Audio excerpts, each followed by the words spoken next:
It's been about 2 weeks since releasing my demo on Steam, and it's been an emotional roller coaster. I'm making Get in the Hole, a roguelike where you push stuff into a hole.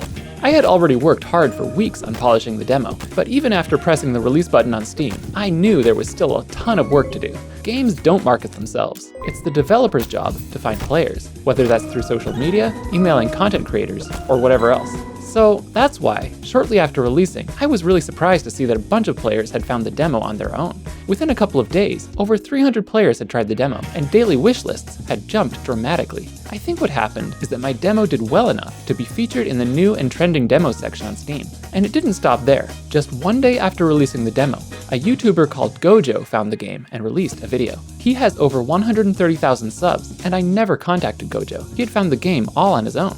Obviously, I instantly watched his video and was delighted to see that he had a lot of fun with the game. There's something about this game that is addicting. I am completely enamored with this.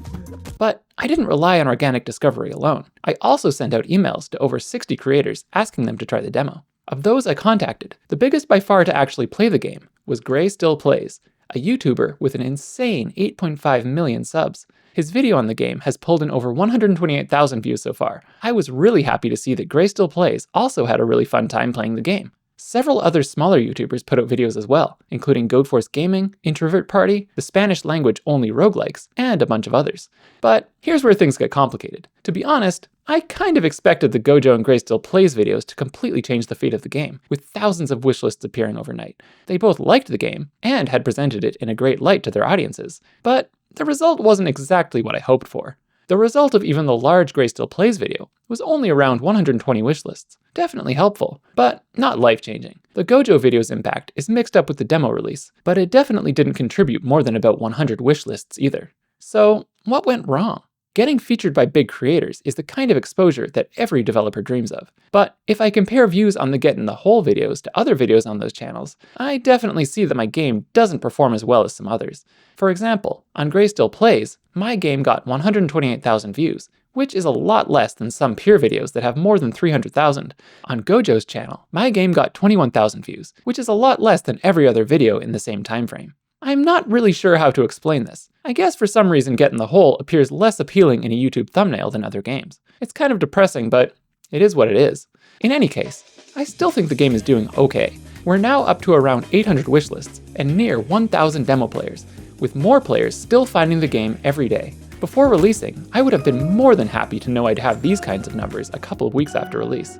Plus, based on demo feedback, I've tweaked quite a few things. For example, increasing the difficulty on harder difficulties, introducing meaningful differences between different pushers, and many more little tweaks. Embarrassingly, one creator encountered a game-breaking bug at the end of their video. There is no hole, what? Dude, where is the hole? I think the hole forgot to spawn. But thankfully I was able to find the cause and fix it. All these changes together have caused a small but meaningful increase in demo playtime, and I'm hoping I can still find a few more ways to improve the demo. I'm also still working on figuring out marketing. I've spent a lot of energy reaching out to creators, and I'm now planning to spend more time on social media content, like this video, to market the game. I've had some missteps, like this absolute flop of a video trying to summarize Gojo's reaction. I'm a humble programmer and definitely still learning how to market in a halfway effective way.